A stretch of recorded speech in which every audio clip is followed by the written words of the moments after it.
Hello and welcome everyone back to another episode of the Publisher Lab. This one is a little bit different because joined alongside me virtually is Whitney Wright. Whitney, welcome back to the podcast. Yes, our first virtual one.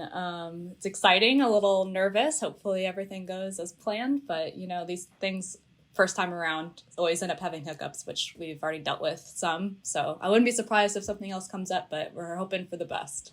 Yeah, so if you're listening to this right now, that means that this is the error-free take on it, and we can all breathe a sigh of silent celebration because, as our publishers know, when you start dealing with video and virtual, you would think that with modern technology we would have gotten this all right by now, but it still seems like, it's the one challenge that the industry has yet to fully solve. So, take number Yeah, you one, if think? you're listening to this, we did it. Yeah, you think COVID would have really solved a lot of those problems, but Yeah, I know, and it's kind of interesting to me a little bit because I feel like we had this I feel like every time you have something that's simple, people always want to add things to it. Like Zoom was really great, kind of error free. It's what made it popular, and then all of a sudden, they had to grow their business, and so that meant adding features and technologies, and yeah, now Zoom is not near as good as it was in the beginning.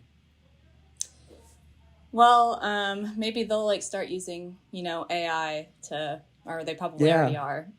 if they could use Um, AI to CBD infuse it with something, maybe really be onto something. Then Google would be interested.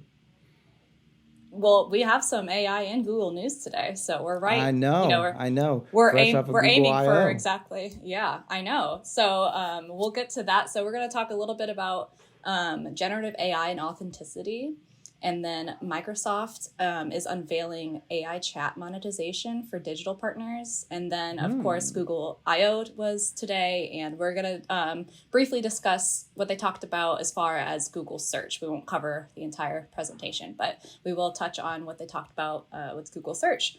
So, to start off, we are talking about generative AI is forcing us to rethink what it means to be authentic. And this is from What's New in Publishing. So, with the rise of AI, there is an authenticity crisis. You can't tell what's real, what's not, what's human made, what's robot made. And I think what we're going to continue to find as AI develops is that authenticity matters. Neuroscience, this is from What's New in Publishing, like I said, but they had linked to a research study that shows that neuroscience has shown that believing a piece of art is authentic and it will activate the brain's reward centers in ways that viewing something you've been told is a forgery won't. So, people like authenticity. The brain likes authenticity. And it also matters because it reinforces trust.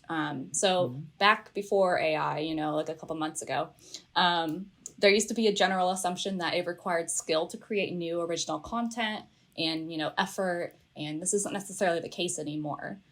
Generative AI thrives on people's reliance on something called categorical authenticity by producing material that looks like the real thing. So, an example that they gave was if you're in Japan and you go to a place that offers authentic Neapolitan pizza, it's not from Naples, but it's very much like the real thing. So, people need to stay up to speed on these technologies to know what is possible and what isn't.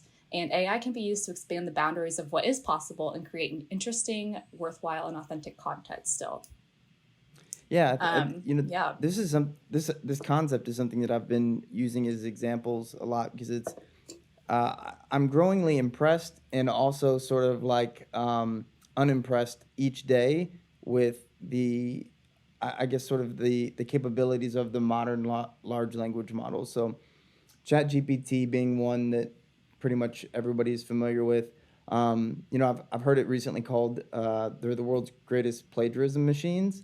I think that's a very slanted sort of like take on it, but there is some like truth and some accuracy to it. And I think a lot of that stems from the fact that like if you think about it, all the information that's being fed to these large language models is basically what's available on the internet or databases, all human inputted material. So at some point, it is just really regurgitating information, even if it's organizing. Now, what's impressive to all of us is the fact that these things are able to produce things that normally take humans a long time or very complex. So we've talked in previous podcasts about like cloning people or cloning voices or even producing like unique content like you mentioned earlier.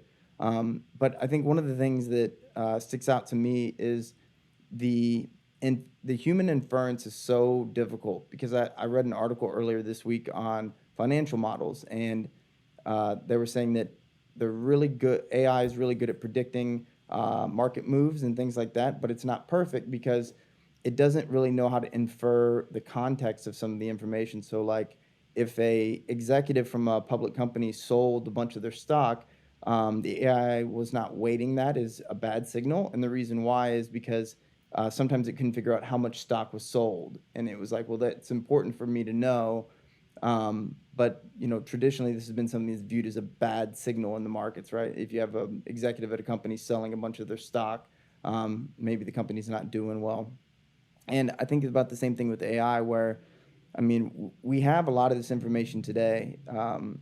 If where you're in Indiana right now, correct? Yep. Okay, so what town are you in? Syracuse. Syracuse. Is it big? I'm not really familiar. Nope, it's 3,000 people. 3,000. That's like my hometown. Yeah, And so, it's. do you think you can get an Uber there? I don't know if you can. I don't think you can. You probably can't, right? No, I've never tried, but I really don't. I don't know where they'd come from. Yeah, it's a good question. So, if you put into Google Maps how to get from Syracuse to Indianapolis, it's going to give you the directions, right? And you can pick like how you're going to go. But the information that you might need if you were stranded there, for example, might be like, what's the best way to go, right? And the best way to go, it's really going to depend on a lot of different things. Where it's like, I remember being in Brazil a few years ago, and Google Maps telling me one way to go from Rio to from Copacabana Beach in Rio to Ipanema, and you know the way that it was going to take you would get you robbed, and then the taxis, it said, were going to take a certain amount of time, and it was really long because you have to go all the way around the coast to be safe. And then on the other side of that, you also have the fact that the taxis, the rates that they show on there are really, really expensive. But if you go up to the taxi drivers, and everything in Brazil is very social, they have a very social culture. So you might say, well, hey, I like your shirt. Are you an Atletico fan? Because maybe the guy's got like a soccer shirt on. That's his team, and he's like, yeah. So you make a connection with the guy. Now you're friends, and then he'll drive you over there for $5 on a scooter, and it'll take you half the time.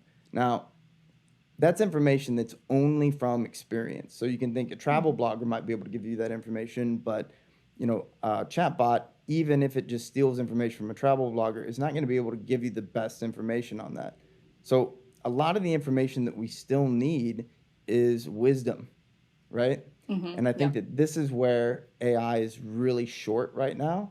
And I think when we rethink what it means to be authentic, this is sort of what I think about is where is it? I mean, like, wisdom is the real value of different types of content. I think that there is a lot of low value content out there that probably provides nothing other than just like a regurgitation of information that's already available. Yeah, and that's, I think, what is going to make the difference here in the future is, people want answers. I think we've probably talked about this, but, if people want answers to what's the cheapest gas in Syracuse, like, you can look that up on, I'm sure Chat GPT could give you the answer if you typed it in, because it's just going to search the web real fast and give you the answer. But if I wanted to know, like, who the friendliest gas station clerk is. This is a bad. I'm turning into Tyler. This is a bad example. Um, if you Or wanted to like find out which who gas the station is probably like the cleanest or like the most likely to have yeah snacks. yeah exactly, like ChatGPT could tell you that, but wouldn't you rather hear from a local who lives here and probably has spent, like, their family's been here for generations? They could probably tell you the whole history of all the gas stations in the town, and that could be way more valuable than just asking ChatGPT and then it just kind of scraped content from the internet and gave it to you. But it could not, like, it could be completely off and not authentic to the actual experience of being in lovely Syracuse, Indiana.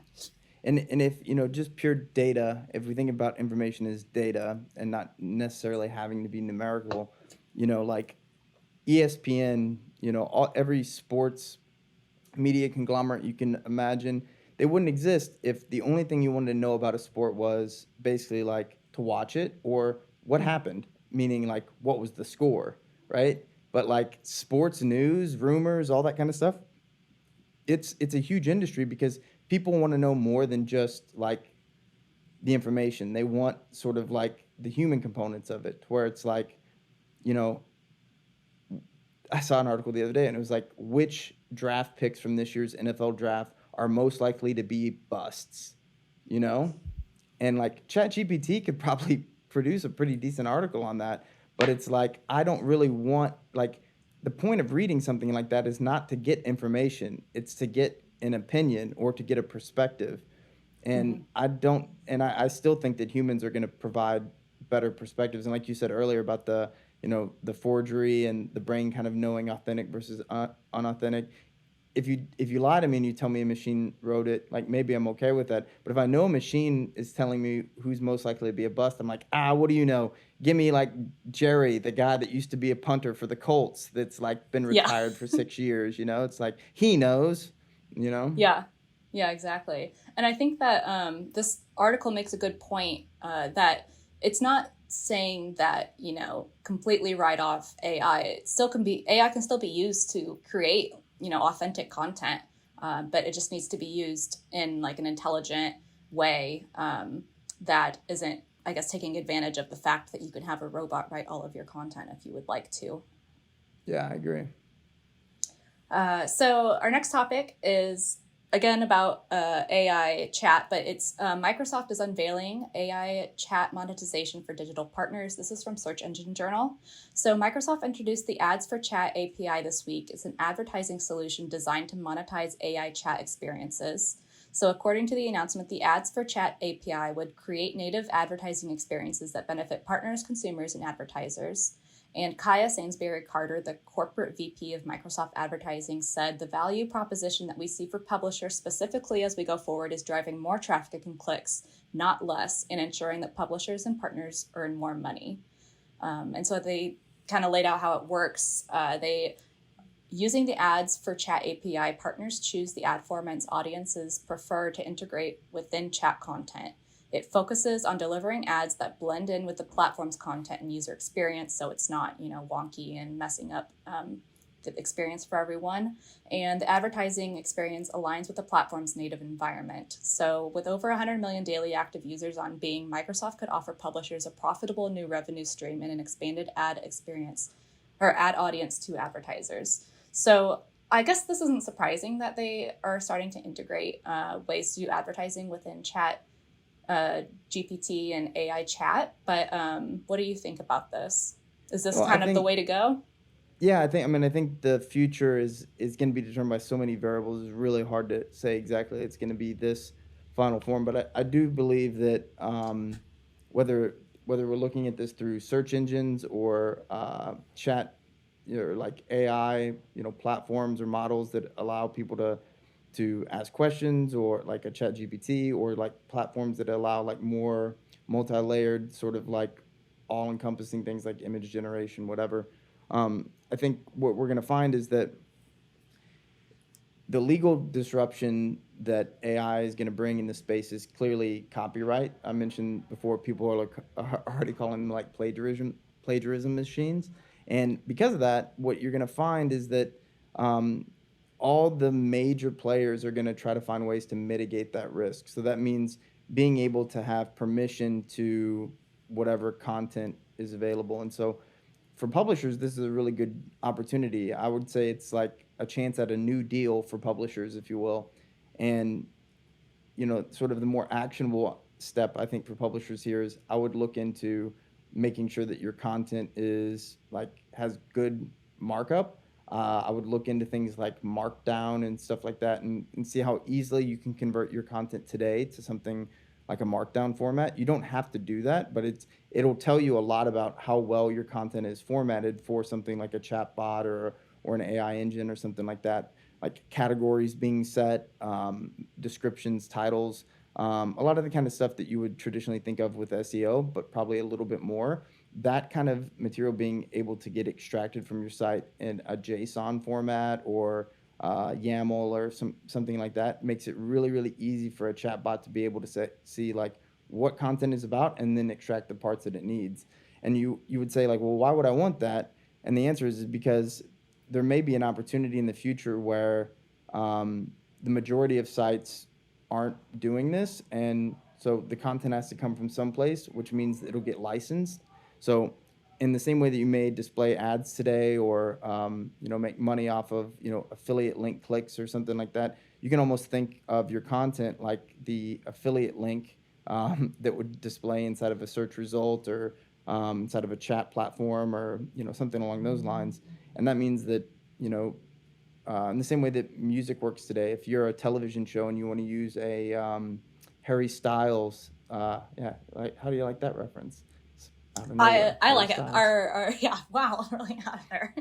If you want to use a Harry Styles song in your television show, you'd have to license and provide a royalty in exchange for using his music. Now, his music is its own art, right? Like it's its own content. You can enjoy it on its own, but they want to use it as a part of this like larger amalgamation of some kind of show or multimedia or whatever. So you license it to use it as a component, and I think that could be where publishers start seeing a lot of their content being monetizable in the future. Is sure, you can have an audience that comes to your website, but at the same time you may have pieces of your content or media on your site that's used inside of many other platforms and you get paid for it. And I think at first it may be a limited number of sites and publishers that are really set up to do that, so it could be a gold rush. Yeah, definitely. I think that the article said that they're testing it out on Microsoft partners and kind of getting their feedback and ideas. But it's something I think that's could definitely be valuable for publishers, especially if this is kind of the direction that at least things are going for now. I don't think it'll always be the way that this is, maybe always having chatbots and then giving, content snippets and advertising and stuff. I think that, things are going to change and evolve over time. But I think that if this is what's happening, like you said, like it's like, why would you want that? But it's kind of like, why wouldn't you, if you can have both ways, like, why not both? Why not have people able to get to your website, but also have your content available for like Chat GPT to pull from, and then have like advertising as a part of that as well. And I understand the scariness of that as a publisher, where you want a certain amount of control over how your content is used. But if you think about it, it's like we're just conditioned right now in a lot of cases in the publishing space to be used to Google. But Google's been stealing stuff and putting it into knowledge graph, in some cases without any attribution for a long time. And they've been indexing content and putting it into Google Images. So this is already happening. It just may give you more parties to do it with, and maybe you're going to be able to extract actual money from your content being displayed, as opposed to like this kind of like sort of like proxy paid for your content, where it's like Google is both giving your content away for free, and then also at the same time giving you the ability to monetize it with their ads. Quite a great little business there that's definitely not a monopoly. Yeah. I love my friends at Google, so I will say that, but I will say that this is an opportunity. If you look at, everything in our entire industry has evolved into what it is. It's not like I don't buy into any of the conspiracies that might be out there around like, oh, Google very specifically created this like, massive antitrust. Some of this stuff is just, it's by happenstance. You try to create a great business and you end up being dominant, and then people are people, and incentives drive a lot of behaviors. But at the end of the day, I think it's good to be comfortable with change right now. Definitely. Hey there, it's Anthony Moore, the digital content manager here at Ezoic. And if you're thinking about signing up one or more of your websites onto EzoicAds, now is a perfect time to do that. Here's why. When you sign up for EzoicAds, you're going to have access to a ton of awesome stuff. You're going to have access to the Google Ads Exchange. You're going to have access to a wider range of advertisers, more control over the ads that are on your sites. You can have advanced targeting options, much more ad revenue potential. There's so much more you can do on EzoicAds. Sign up today and join thousands of other publishers who are seeing an average monthly revenue increase of 36%. Sign up today. And another big change coming is Google search. So I'm sure many publishers are aware that Google I/O happened earlier this morning, and we are going to chat a little bit just about the search section of that. And yesterday, Search Engine Land and the Wall Street, what article is that? Wall Street Journal? I think what's the article that you posted in Slack? It was Wall Street Journal, right? It's Wall Street Journal. Okay, yeah, that's what I thought. I don't know why it was actually I shared it as a PDF because it was sent to us for feedback, and it hadn't been published yet. I actually still don't know if it's been published, but we can reference it. Has been published by now. It has, yeah, it's been published. I made sure. So this is from a bunch of different sources, but Google I/O, like I said, happened today. It was the annual developer conference. And they announced new AI features to search in a project that they have been calling Project Magi. And it's a team of more than 160 Googlers that are working full time on this project. And it may be available to a subset of users in the next month. Google will have a place in its search results to allow you to have conversations with its search engine. And we can probably throw some images. I took some screenshots from the presentation today. Just to kind of get a visual. I hope that's allowed. I don't know. I didn't really check. There'll be plenty, because I think in their press kit they probably released the slides. That's what I figured. So the way that it shows up on the screen is you type in a question or something to Google, and at the top is this AI generated answer. And then they had like the 3 most reputable sources on it. So the example that they gave was, you can ask Google search specifically, or you will be able to ask Google search specifically, like, what's better for a family with kids under 3 and a dog, Bryce Canyon or Arches? They want to know which park is better. And so it delivers an answer and, tells them that although both are kid friendly, that Bryce has some trails for dogs. And then the 3 reputable sources were the National Park Service and, the park's different websites. And then underneath the AI content was, all like websites listed how you would normally see them. So it's like a little bit different, but they're still giving sources. They're still, they're not like completely getting rid of like website links and stuff. And they also had like a shopping one where there was like shopping ads at the top, like we're kind of used to. And then AI had generated, I think they were like looking for a specific dress for a wedding in Miami or something like that. So Google's AI gave give a bunch of examples and shopping things. But then there was also, the actual Google shop underneath the AI. So they're like, the way it's going to be is it's just going to like, it's going to integrate both. It was actually really cool. I thought it was really cool. And it's going to give top authorities, the top section still. You're still going to have your content at the top there. But you can like follow up with the search, and it'll know that you're still talking about what you asked questions about before. It was really interesting. Did you look at that at all? Yeah, I did. Even though I said I wasn't going to, I did. I was interested. You have to peep in a little bit. Yeah, well, to me, one of the things that I like most, it's a very sort of like novel feature of ChatGPT, but what I really like is that, yesterday I was asking it, I was working on a presentation, believe it or not, one that you may be familiar with. And in the presentation, I was looking for examples of, it's great for research because I wanted examples of a time that somebody was able to win a negotiation because they knew something that everybody else didn't know, right? So I'm like searching that, and it was giving me an example. I'm like, I hate that one. Give me another one. Give me another one. Give me another one that uses a historical example. Give me another one with a historical example in the U.S. And it's like, I didn't want to have to retype, copy, paste. It's like, it was bringing over what it learned from the chat previously. So that is a novel feature that doesn't require AI that I think is really great for search engines. So that I am a fan of. And I was sort of impressed with the interfaces from the standpoint of like what I've seen so far is from everyone else is basically like, how do I make a search engine, like how do I jam in like ChatGPT as a widget or like make a search engine ChatGPT? And it's like they're different. I want different things. I still want a list of websites for most of the things that I search today, me personally. It's not the same for everybody, but for me, that's I'm kind of looking and researching. And so I did like some of it, where I still think that we're going to find that there's going to be a lot of issues, especially when it comes to like reliability of sources, getting outside of the whole like arbiters of truth, like discussions and stuff like that. It's more of like, you think about something like health information, where it's like if you want to know if something for, like let's say fasting, right? So like I like to do fasting in the mornings. If that's something that I wanted to find information on, well, the most, I guess, like world leading authority on health would be like the World Health Organization, right?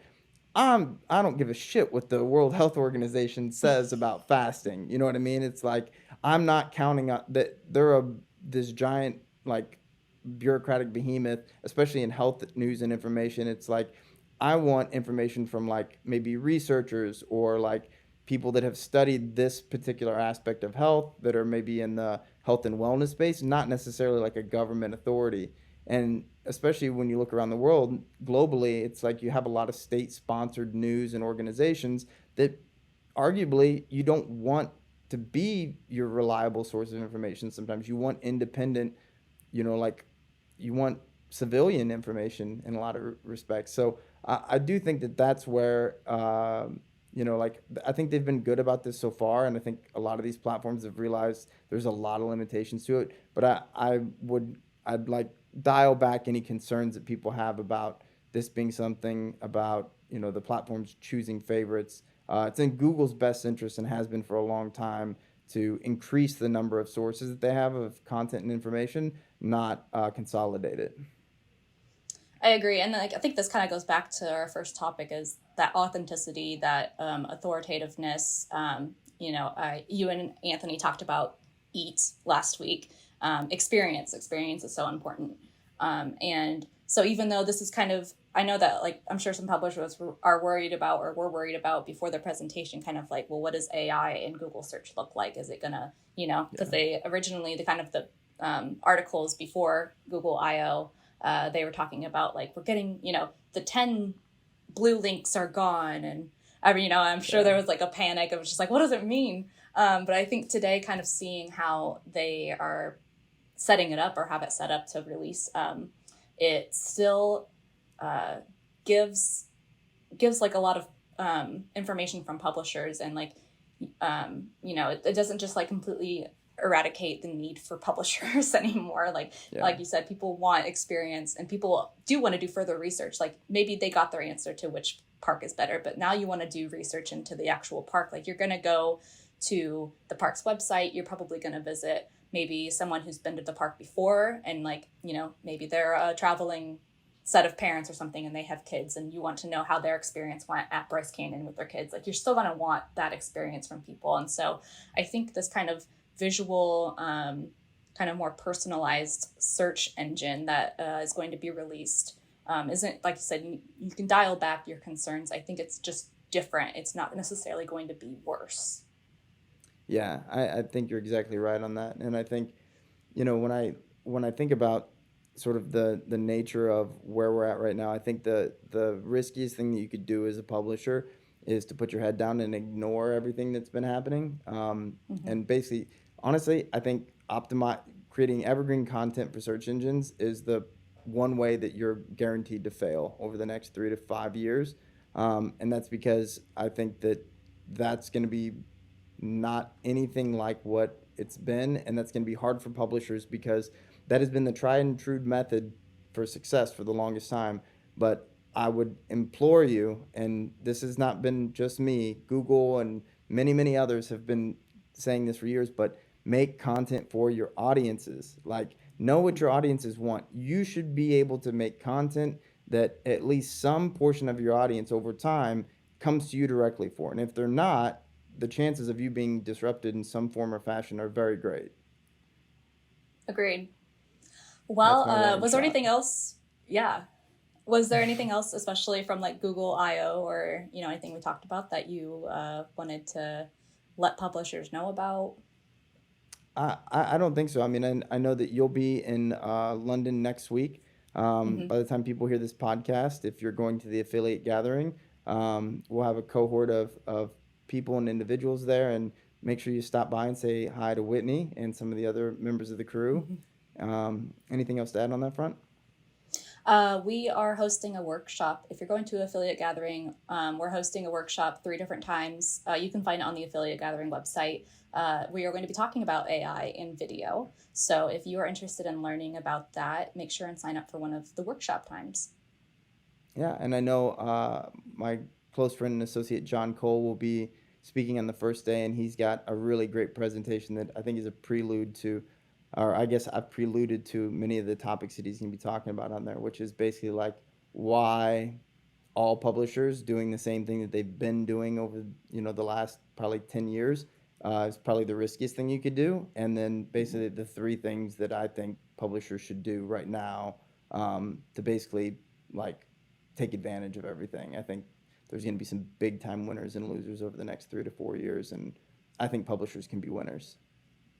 Definitely. I definitely agree. I believe there's still tickets left to affiliate gathering. If you are in the UK or, in Europe and you want to hop over, it's next Friday, May 19th, and it's in York. So we hope to see some of you there. And if you would like to leave the Publisher Lab comments or suggestions, topic, things you'd like us to talk about, you can go to publisherlab.org, and we have a spot there that you can leave us something. You can go on our YouTube channel and you can watch the podcast if you prefer that, and leave us comments, give us a thumbs up, subscribe. You can find us on any platform that has podcasts. And this has been interesting. This has been a good time. I think, like I said, we had some little road bumps in the beginning, but I'm really hoping that, first time's the charm here. Yeah, me too. And if you listen to this time, give us some feedback. And if you thought, hey, you guys did a good job, let us know too. That's always nice. You don't always get those, especially in publishing. But I think our listeners are particularly adept and understand sort of like all the behind the scenes stuff that's hurdles and roadblocks. And it's always nice to get a show under the belt scot free. Fingers crossed. Exactly. Yeah, and I think we mentioned this before. Once we know that this worked and everything went fine, and we're kind of settled in, we will let you know what our setup is and how this is working. And if you have any tips for us, if you're a podcaster that does a podcast from afar with another person, give us tips for remote podcasting. We would love to hear it. Yeah. This has been I'll another let you send episode us of off, the Publisher Whitney. Lab. Yeah, this has been another episode of the Publisher Lab.